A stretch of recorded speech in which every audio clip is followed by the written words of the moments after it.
Hello friends, स्वागत है आपके अपने YouTube चैनल गायत्री ऑफिशियल में। आपका इस वीडियो में हम बात करेंगे बीएसएफ ट्रेड्समैन। पहले भी वीडियो बनाए हैं, लेकिन अभी भी बहुत सारे कैंडिडेट्स को डाउट्स है, तो डाउट के साथ नहीं जाना। आप लोग क्या गलती कर रहे हैं, फॉर्म फिल करने में कहाँ गलती हो रही है वो आपको बताएंगे इसमें। और एक्सपीरियंस सर्टिफिकेट सबसे बड़ी, देखिए यहाँ योग्यता क्या है, क्वालिफिकेशन क्या है। तो बीएसएफ ट्रेड्समैन जो है उसमें हमें ध्यान रखने वाली बातें क्या है। बीएसएफ ट्रेड्समैन, सबसे पहले तो बीएसएफ क्या है। तो बीएसएफ, हमारे बहुत सारे कैंडिडेट्स जो हैं उनको नहीं पता कि बीएसएफ क्या है। तो बीएसएफ देखिए, बीएसएफ है border security force. Border security force नाम ही जब बॉर्डर सिक्योरिटी फोर्स है तो कहां रहेगी, बीएसएफ पर रहेगी। कहां ड्यूटी करती है, तो ड्यूटी करती है इंडो पाक बॉर्डर, भारत पाकिस्तान बॉर्डर, गुजरात से लेकर ऊपर जम्मू कश्मीर तक, और इधर पूरा जो बांग्लादेश बॉर्डर है उसको पूरा त्रिपुरा मिजोरम से लेकर पूरा आसाम मेघालय सब कवर करते हुए वेस्ट बंगाल सुंदरबंस तक ड्यूटी रहती है इसकी। और इसके अलावा जो हेडक्वार्टर्स हैं, जो सेंट्रल एरियाज में जो या कहीं भी जो फोर्स के हेडक्वार्टर हैं वहां ड्यूटी रहती है। लेकिन मेनली काम क्या है, फोर्स का काम जो है वो हमारा इंडो पाक बॉर्डर और इंडो बांग्लादेश बॉर्डर जो है उसको सिक्योर करना। अब बीएसएफ ट्रेड्समैन, ट्रेड्समैन क्या है, कांस्टेबल ट्रेड्समैन है। वो भी कांस्टेबल है, जैसे कांस्टेबल जीडी होता है उसी की तरह कांस्टेबल ट्रेड्समैन है, यानी कि वो अपना पर्टिकुलर ट्रेड का काम करता है। अब यहां हम वैकेंसी आ गई है ट्रेड। सबसे पहला काम आपको क्या करना है, देखिए सबसे पहला काम तो आपको यहां करना है कि अपना ट्रेड सिलेक्ट करना है कि किस ट्रेड से आपको आवेदन करना है। ट्रेड सिलेक्शन करने के लिए कहां जाना है आपको, वैकेंसी चार्ट जो नोटिफिकेशन है, डिटेल नोटिफिकेशन, उसके लास्ट में आपको जाना है। वहां पर हर स्टेट का, किस स्टेट का किस ट्रेड की कितनी वैकेंसी है, किस कैटेगरी में, ये सब डिटेल दिया हुआ है। अब आप आवेदन करना चाहते हैं कुक के लिए, आपके स्टेट में पता चला कि आपकी कैटेगरी में कुक की वैकेंसी ही नहीं है। अभी हो सकता है आपका फॉर्म फिल हो जाएगा लेकिन कॉल लेटर नहीं आएगा। आप आवेदन करना चाहते हैं ड्राफ्ट्समैन में, ड्राफ्ट्समैन की एक ही वैकेंसी है। वो कौन से स्टेट को दी गई है, तो वो यूपी स्टेट को दी गई है। इसी तरीके से इलेक्ट्रीशियन में आप आवेदन करना चाहते हैं, इलेक्ट्रीशियन में आप आवेदन तभी कर सकेंगे जब, आवेदन तो कर सकेंगे लेकिन आपको उसी समय आवेदन करना चाहिए जब आप पहले वैकेंसी चार्ट को अच्छे से देख लें। वैकेंसी चार्ट आपको नोटिफिकेशन में मिलेगा। नोटिफिकेशन यदि आपके पास में नहीं है तो ये हमारा व्हाट्सएप नंबर दे देते हैं,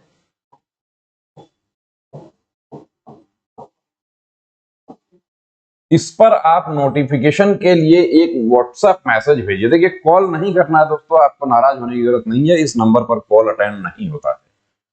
आप इस पर एक्सपीरियंस सर्टिफिकेट कहां बनेगा उसके लिए भी नहीं पूछे।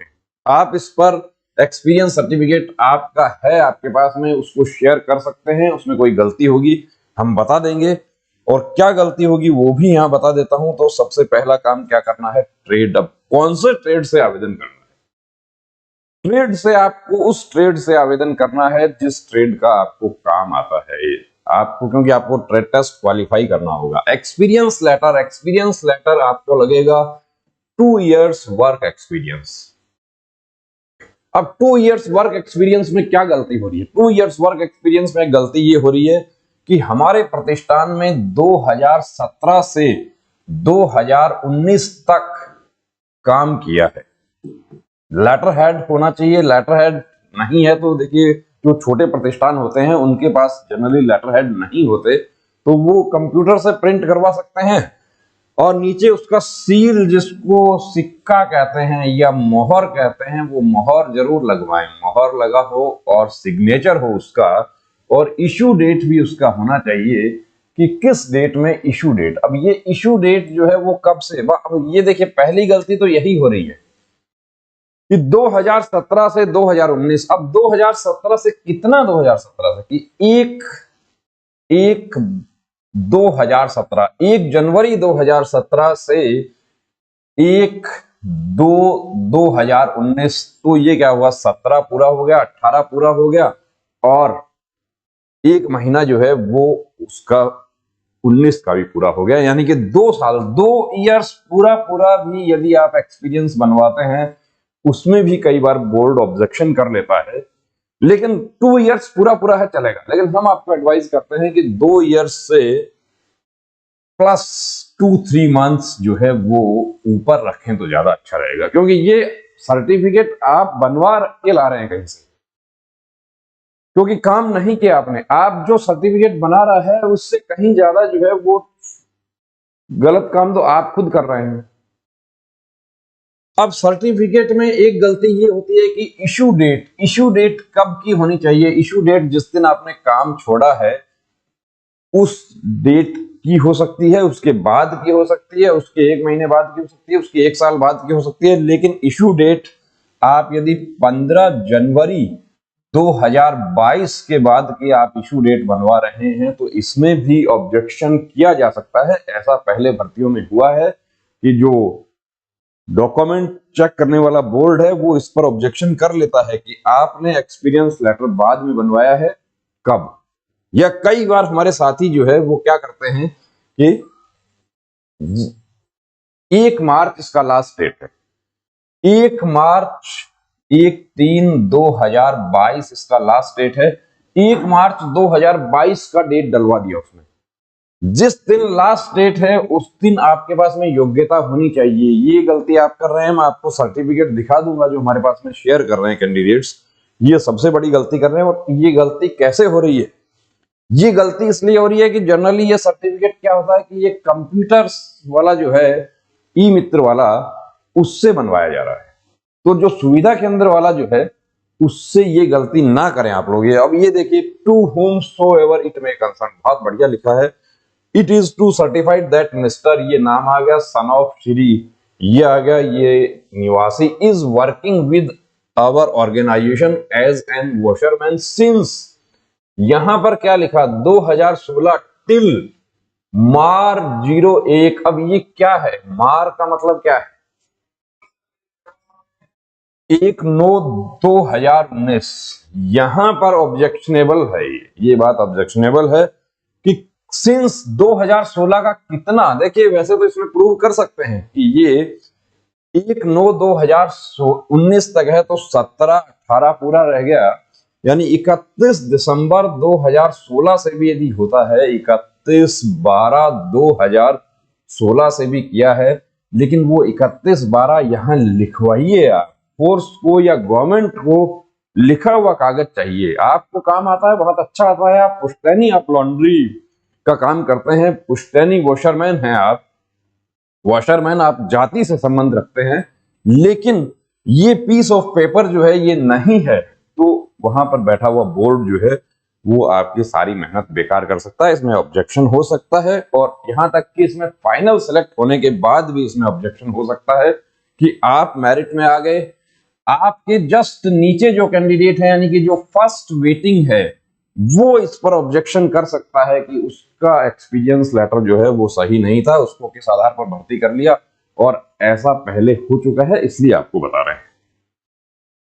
तो अब देखिए ऐसा एक आपको और दिखाते हैं, ऐसा ही कि यहां पर क्या लिखा है, अगस्त 2018 टू सितंबर 2 है। अरे भैया, इसमें अगस्त 2018, 1 अगस्त, या यहां पर इतना ही लिखना था जी फर्स्ट, और इसमें 30 लिख सकते हो आप, 15 लिख सकते हो, 16 लिख सकते हो, यानी 1 अगस्त 2018 से शुरू करके काम शुरू करेगा तो कोई तारीख तो होगी, या बिना तारीख के ही काम शुरू कर दिया।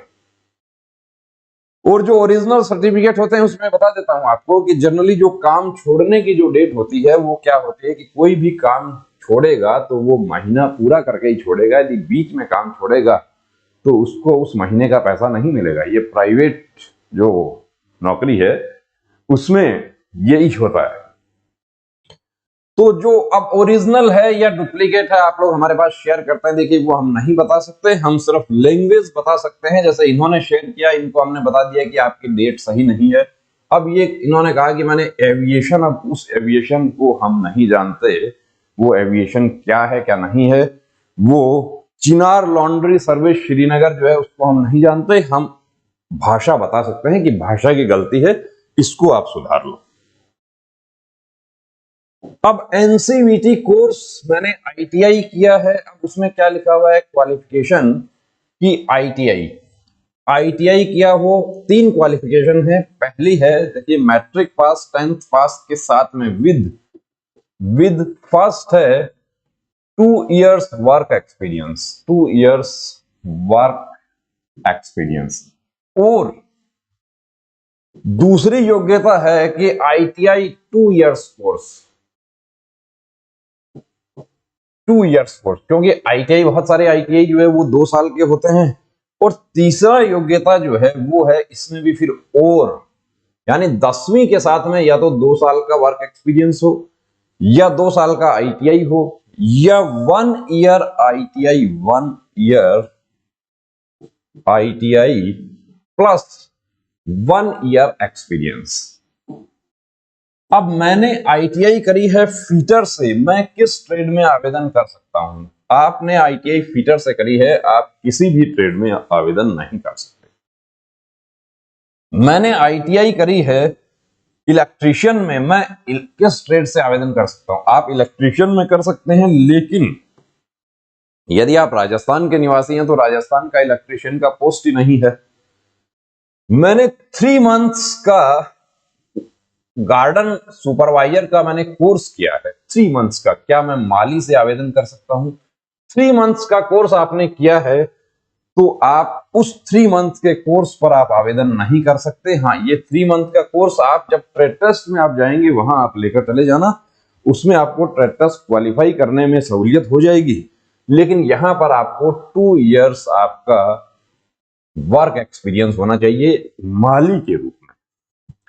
अब कुछ हमारे साथी क्या है कि होटल से सर्टिफिकेट बनवाते हैं। होटल में जनरली क्या होता है कि उसको कुक को कॉमी कहा जाता है, और जब आपके चेक होते हैं उस समय डॉक्यूमेंट चेक करने वाला बोर्ड ये कहता है कि आपने कुक से आवेदन किया है, इसमें कुक कहां लिखा हुआ है दिखाइए, और उसमें कुक नहीं लिखा होता और उसमें आपको बाहर कर दिया जाता। ऐसा हुआ है पहले, इसलिए बार बार आपको जोड़ देकर, क्योंकि देखिए आप कुछ हमारे कैंडिडेट्स ऐसे भी हैं जिन्होंने मैसेज किया कि सर मैंने ये सर्टिफिकेट बनवाया है और मैं आपका कोर्स भी मैंने लिया है ट्रेड टेस्ट का, तो कोर्स आपने लिया है, आप तैयारी कर रहे हैं, आपकी उम्मीदें अभी बन गई हैं कि मैं इस भर्ती में भर्ती हो जाऊंगा, लेकिन कॉमन मिस्टेक्स जो कर रहे हैं तो वो उनसे बचें। इनमें से आपके पास में कोई भी एक कंप्लीट होना चाहिए, और कुक से आवेदन कर रहे हैं तो उसमें फॉर्म फिल करने में देखिए निर्देश को पहले अच्छे से पढ़ें, खुद से निर्देश पढ़ें, हिंदी इंग्लिश दोनों में बीएसएफ की साइट पर दिया हुआ है। और कंप्यूटर वाला जो है कंप्यूटर ऑपरेटर, उसके ऊपर ना छोड़ें कि आप मेरा फॉर्म भर देना, वो योग्यता में वो कर देगा आईटीआई और आपके पास है 2 इयर्स वर्क एक्सपीरियंस। क्या आप सेवारत हैं? उसमें उसने कर दिया यस, तो कहां सेवारत हैं? क्या आप सेवारत हैं? आप कर देते हैं नो, और आप सर्टिफिकेट बना के ला रहे हैं दिनांक इतना से हमारे प्रतिष्ठान में लगातार काम कर रहे हैं, आज दिनांक तक काम कर रहे हैं, आप कौन से सेक्टर में काम किए हैं, तो ये सब उनके पास बैठकर आपको फिल करना है। ध्यान रखने वाली बातें जो है वो वही है कि फॉर्म फिल करने में गलती ना कर दें, निर्देश अच्छे से पढ़ना है। अब भर्ती प्रक्रिया जो है वो क्या है, अभी भी बहुत सारे कैंडिडेट्स को डाउट है कि पहले रिटर्न होगा, कि 6 मार्च को रिटर्न होगा। पता नहीं कहां से देख लिया 6 मार्च को रिटर्न होगा, और किसने बता दिया कि 6 मार्च को रिटर्न होगा। हमें तो नहीं पता कि 6 मार्च को रिटर्न होगा। लास्ट डेट है 1 मार्च। अब यदि 1 मार्च लास्ट डेट है तो 6 मार्च को रिटर्न नहीं होगा, कतई नहीं होगा, बिल्कुल 100% नहीं होगा। और हो सकता है कि जो आपका 1 मार्च है वो भी आगे बढ़ जाए। अब भर्ती प्रक्रिया में क्या होगा, फर्स्ट फेज में होगा आपका पीईटी पीएसटी यानी फिजिकल स्टैंडर्ड टेस्ट, हाइट बार, आपका हाइट चेक होगा। हाइट मेल के लिए कितना है 167.5 है, और एसटी जितना भी है उनके लिए 162.5 है, और रिजर्व कैटेगरी के लिए छूट है, महिलाओं के लिए शायद 157 है, ये कंफर्म नहीं है, वो देख लेना आप। फिजिकल एफिशिएंसी टेस्ट यानी पहले फिजिकल स्टैंडर्ड टेस्ट होगा, सबसे पहले हाइट बार होगा। हाइट में जो भर्ती मतलब कि उसमें से जो निकल गए उनको तो वापस बाहर कर दिया जाएगा, और जो उसमें अटक गए उनको वहीं रोक लिया जाएगा कि आप इधर आ जाओ। अब उसके बाद उनका फिजिकल जो चेस्ट मेजरमेंट वगैरह है वो सब होगा। वेट में आपको आउट नहीं किया जाएगा, लेकिन आपको सावधान किया जाएगा कि आप ओवरवेट है या अंडरवेट है, आपको लिख के दिया जाएगा। फिजिकल एफिशिएंसी टेस्ट होगा। रनिंग कितना होगा, तो रनिंग जो है वो मेल कैंडिडेट्स के लिए 5 किलोमीटर का रनिंग होगा 24 मिनट में, वही एसएससी जीडी वाला। और फीमेल के लिए कितना होगा, फीमेल के लिए 1600 मीटर होगा 8.5 मिनट में, वही एसएससी जीडी वाला। उसके बाद हो गए आपके डॉक्यूमेंट्स, जिसमें आपका मैट्रिक का डॉक्यूमेंट चेक होगा, आपका जाति प्रमाण पत्र, मूल निवास, आपका एक्सपीरियंस सर्टिफिकेट, ये सब चेक होंगे। आपने आईटीआई के आधार पे फॉर्म भर दिया और आप कुक से आपने आवेदन किया है, आपने आईटीआई का सर्टिफिकेट आपने लगाया है इलेक्ट्रीशियन का, आप इस चरण में आप बाहर हो जाएंगे कि जिस ट्रेड से आप आवेदन कर रहे हैं उस ट्रेड का आपके पास में एक्सपीरियंस सर्टिफिकेट होना चाहिए। कि आप धोबी से आप आवेदन कर रहे हैं तो आपके पास सर्टिफिकेट धोबी का होना चाहिए। उस धोबी सर्टिफिकेट पर धोबी या वॉशरमैन या लॉन्ड्री मैन ये सब लिखा हुआ होना चाहिए। क्योंकि कॉबलर की भर्ती में एक बार हमने देखा था, कॉबलर की भर्ती में जो लेदर फैक्ट्री वाला जो था उसने ये कहा कि मैं कॉबलर नहीं लिखूंगा इस पे, उसने लेदर फैब्रिकेटर लिखा हुआ था।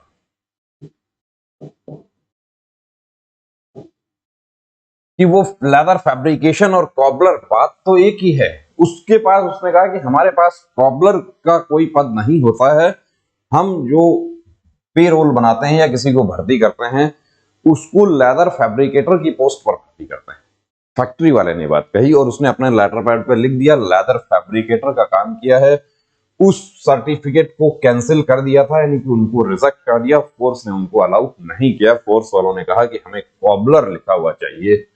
और अभी तो इतनी सुविधाएं हैं कि आप हो सकता है तुरंत आप व्हाट्सएप मंगवा लेंगे, लेकिन मैं ये बात आपको पुरानी बता रहा हूं कि जब व्हाट्सएप की सुविधाएं नहीं थी तो आप कॉबलर से आवेदन करें, आप हिंदी में लिखा हो सकता है मोची के पद पर काम किया है, कोई बात नहीं। मोची, अब मोची के पद पर काम कहां करेंगे, मोची के पद पर काम किया है कहां होगा मोची के पद पर काम। मोची के पद पर काम जो पीपल के पेड़ के नीचे बैठकर मोची का काम करता है उसके पास तो वो तो पढ़ा लिखा भी नहीं है बेटा, उसके पास तो लेटर हेड और सील सिक्के की बात तो बहुत दूर की बात है। उसको तो जब ये आप कहेंगे कि मुझे एक्सपीरियंस चाहिए वो डर जाएगा, पता नहीं फौज वाले क्या कहेंगे उसको। कुछ किसी बूट हाउस से बन सकता है, किसी लेदर फैक्ट्री से बन सकता है, किसी जो शोरूम से बन सकता है, शोरूम का लेटर हेड हो, बाटा का हो या वुडलैंड का हो, किसी का भी हो,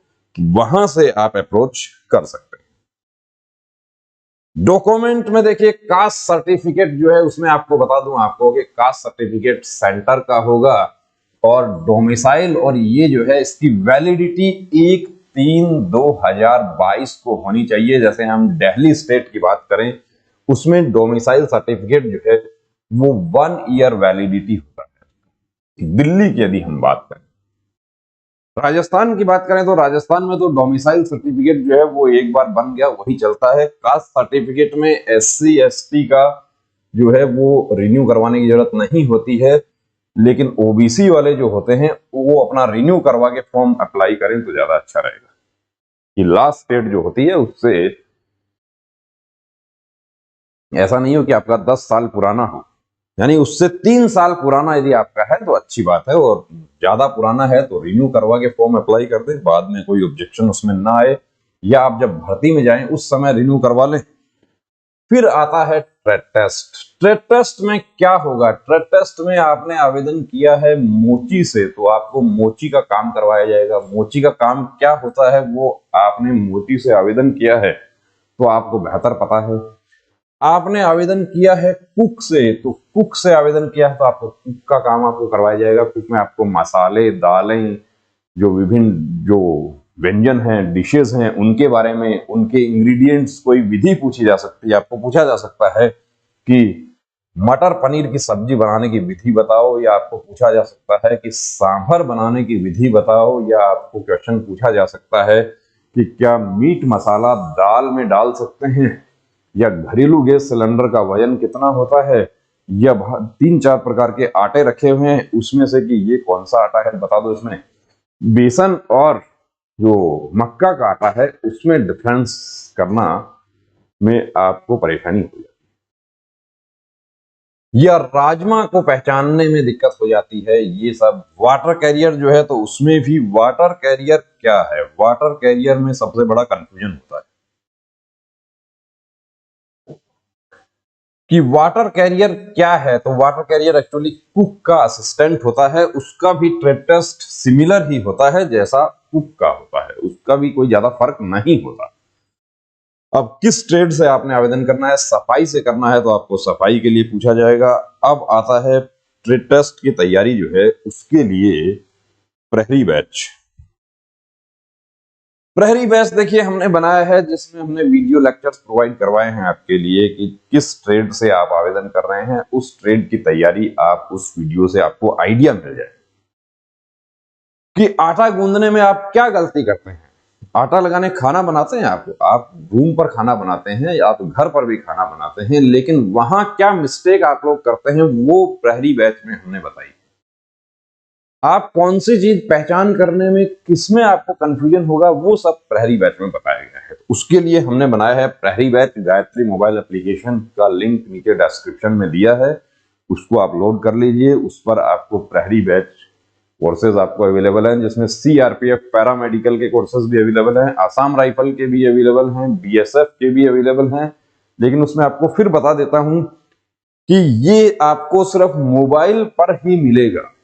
जो कंटेंट है वो आप अपने मोबाइल में ही आप पढ़ सकते हैं, वीडियोज हैं, इसके अलावा क्वेश्चन आंसर भी हैं। उसमें आपको सीआरपीएफ पैरामेडिकल की यदि हम बात करें तो 50 क्वेश्चन ट्रेड से रिलेटेड रिटन एग्जाम में आएंगे, लेकिन बीएसएफ में रिटन एग्जाम में ट्रेड के क्वेश्चन नहीं आएंगे। बीएसएफ का कॉमन एग्जाम होगा एसएससी जीडी पैटर्न पर, मैथ, रीजनिंग, जीके, हिंदी या इंग्लिश में से आपको ऑप्ट करना है। तो प्रहरी बैच है आपके लिए कि आप ट्रेड में डिस्क्वालीफाई ना हो जाएं। अब प्रैक्टिस तो आपको करनी होगी, उसमें तो सिर्फ आपको फॉल्ट बताया गया है कि आपको सफाई करनी है। तो आप स्वीपर से यदि आपने आवेदन किया है तो डर्टी डजन क्या है, अब वो डर्टी डजन के बारे में आपको वहां बता दिया जाएगा। डर्टी डजन किसे कहा है, आपको पूछ लिया प्रश्न कि आपने होटल में सफाई का काम किया है, चलिए आप ये बता दीजिए कि डर्टी डजन किसे कहा है। और डर्टी डजन आपने यदि वाकई आपने काम नहीं किया तो आपको नहीं पता है। डर्टी डजन तो वही बता सकता है जिसने होटल हाउसकीपिंग किसी होटल में काम किया होगा, और वो भी होटल भी कोई अच्छा होटल, बड़ा होटल, स्टार होटल में भी काम किया होगा, वही बता पाएगा। और उन सब में क्या होता है कि आपको बाहर का रास्ता दिखा दिया जाता है कि फ्रॉड सर्टिफिकेट लेकर आए हैं, बाहर बता। और सर्टिफिकेट में आपको बता दूं कि बनाने वाले से ज्यादा जो है वो बनवाने वाला जो है वो गलती करेगा।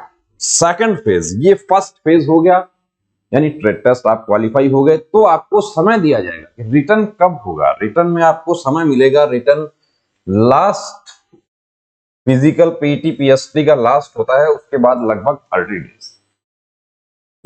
30 डेज आपको मिल जाएंगे लास्ट होने के बाद। अब आपका पहले दिन होता है या आखिरी दिन होता है, लगभग महीने भर तक फिजिकल चलेगा, यानी अप्रैल में फिजिकल होगा तो मई जून तक आपका एग्जाम हो सकता है, या जुलाई में हो सकता है, जून जुलाई में समझिए कि एग्जाम हो सकता है। सेकंड फेज, उसमें आपका रिटर्न हो जाएगा। 25 के 4 पार्ट आपके होंगे, 25 क्वेश्चन, ये 100 क्वेश्चन के आपका रिटर्न होगा। मैरिट कैसे रहेगी, तो मैरिट ट्रेड वाइज रहेगी और स्टेट यूटी वाइज रहेगी।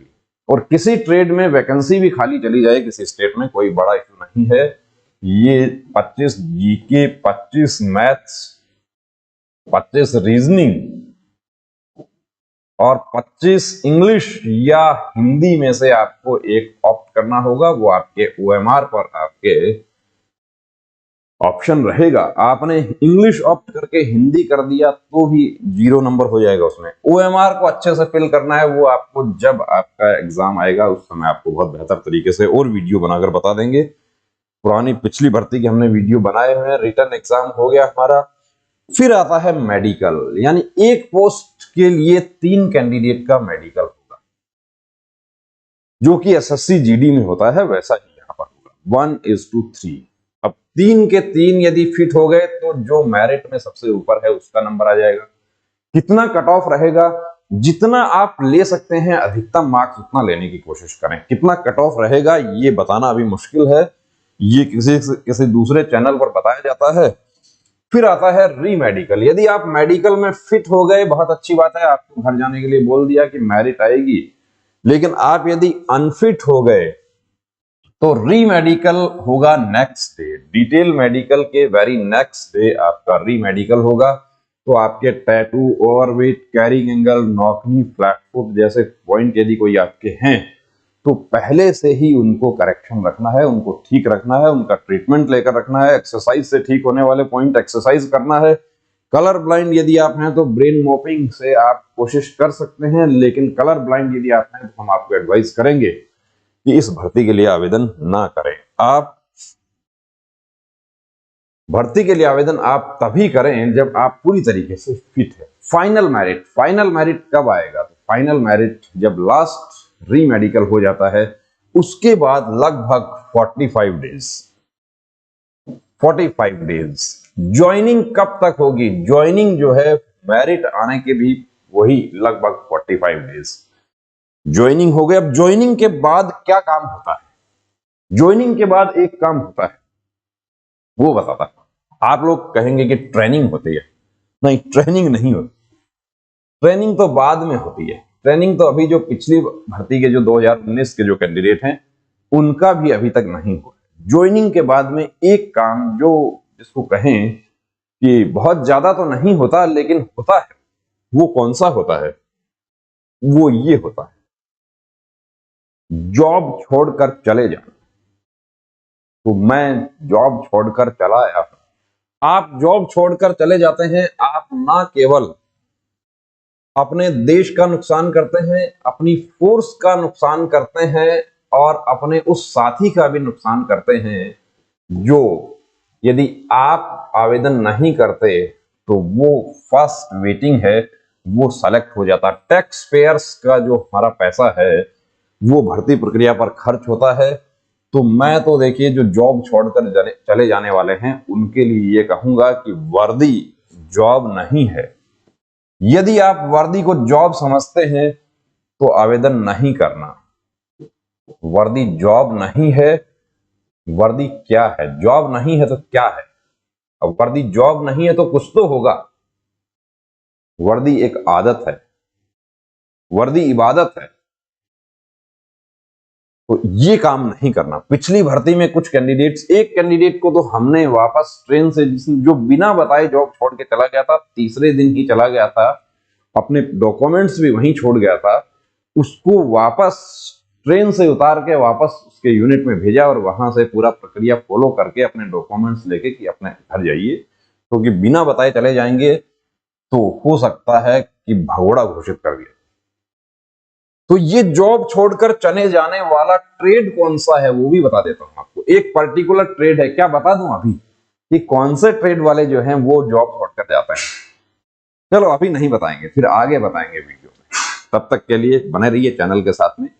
और आवेदन किया है तो जॉब समझ के आवेदन नहीं करना, इबादत समझ कर आवेदन करना है कि मुझे वर्दी पहननी है, यह वर्दी एक आदत है, उसको डालना है। जय हिंद।